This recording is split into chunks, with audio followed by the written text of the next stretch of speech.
You walk into a room, and for half a second, everything feels normal. Then someone looks at you a little too long. Maybe they are just thinking. Maybe they are staring at the door behind you. Maybe their face naturally looks like they are disappointed in humanity. But your brain does not wait for the full investigation. Your shoulders tighten. Your face gets slightly warmer.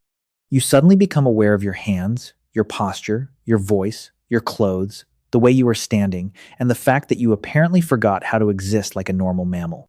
Nothing dangerous has happened. No one has attacked you. No one has said anything. And yet your body starts acting as if a small social earthquake just opened under your feet. Why are we so afraid of being judged? Why can one look, one comment, one awkward silence, or one raised eyebrow feel like a threat? The answer is deeper than, you care too much what people think. Because long before humans had offices, classrooms, group chats, dating apps, comment sections, and performance reviews, we had groups. And for most of human history, the group was not just company. The group was survival.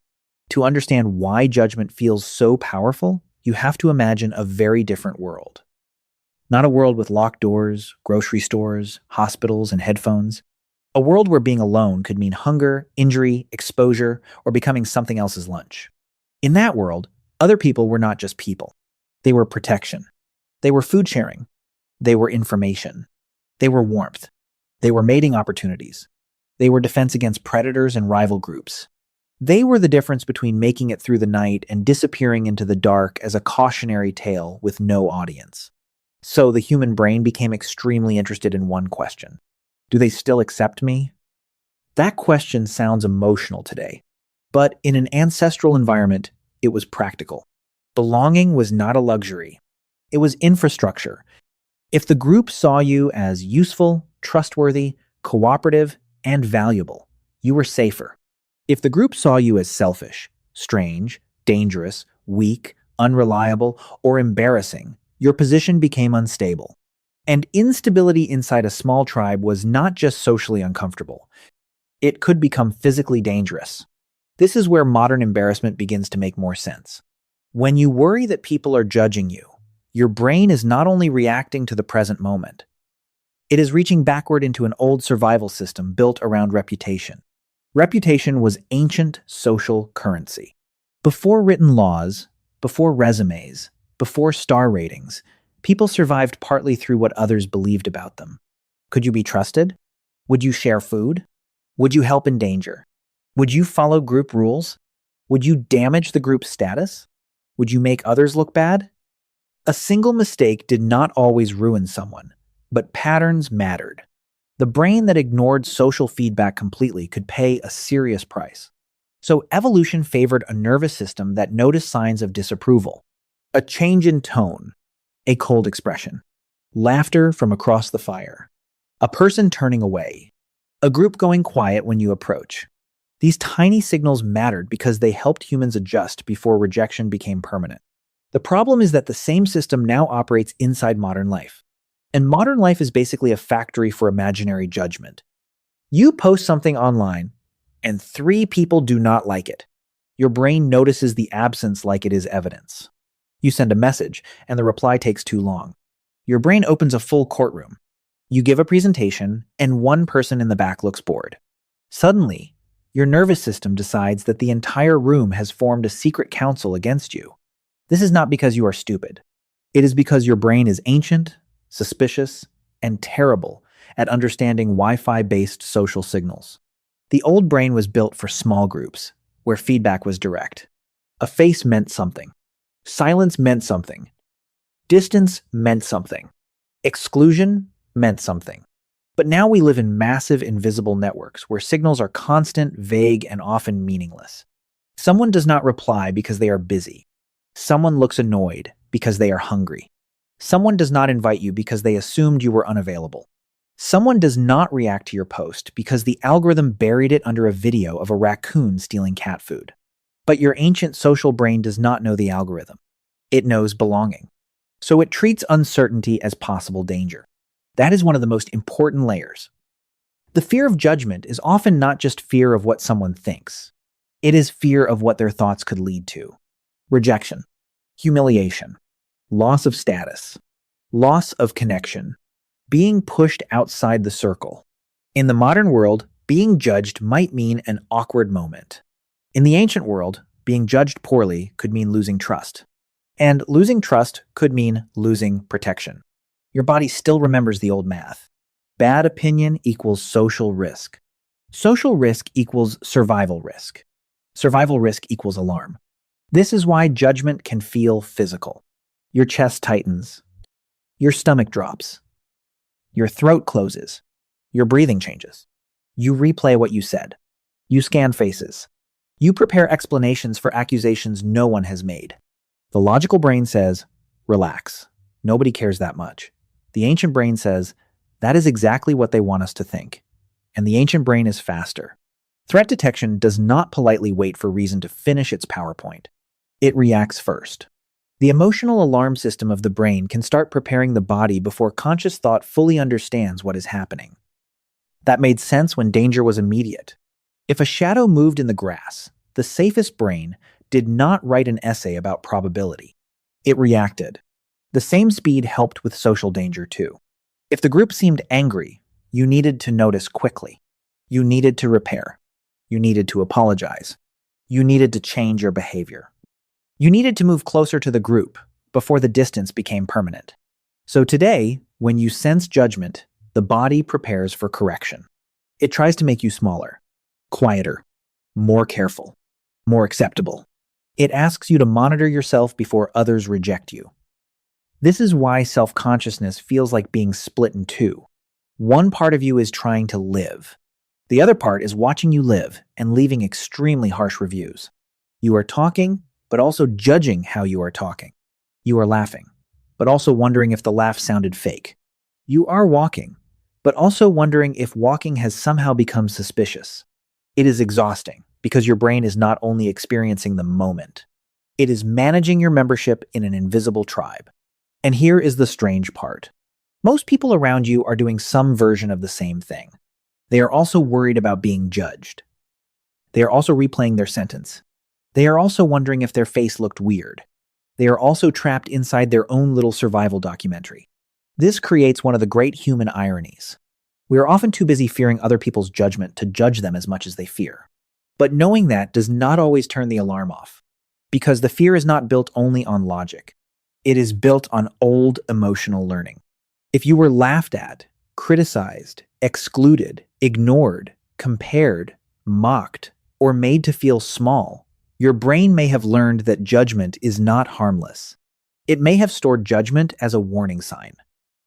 Not because it wants to hurt you, because it wants to prevent the same pain from happening again.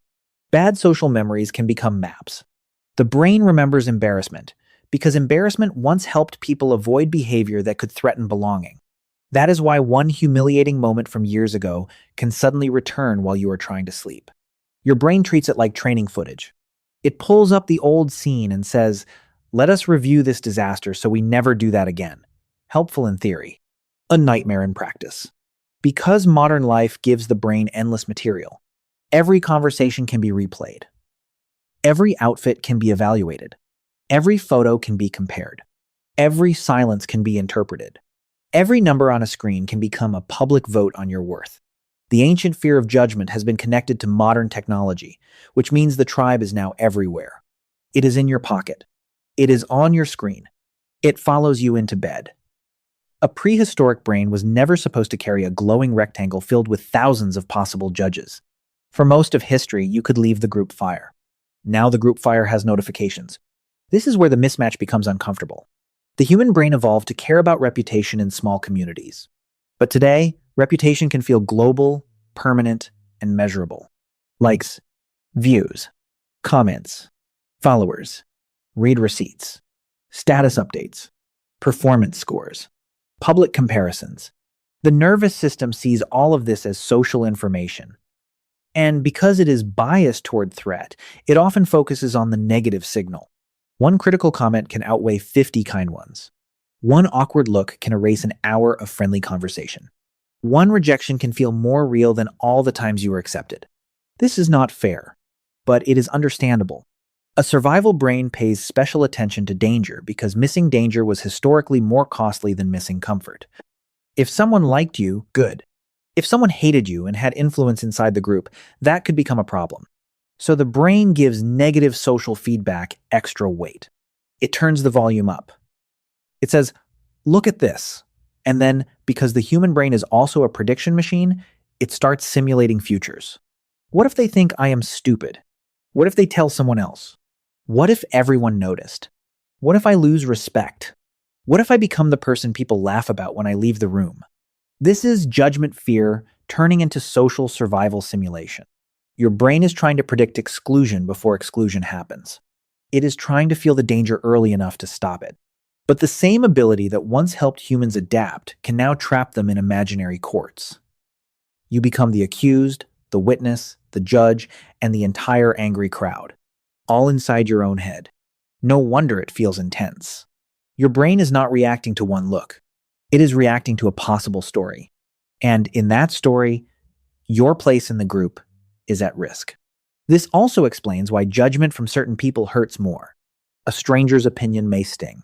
But judgment from someone you admire, need, love, or depend on can feel much stronger. Because the brain ranks social threat, the opinion of a high-status person matters. The opinion of your group matters. The opinion of someone who could reject you matters. The opinion of someone you want acceptance from matters.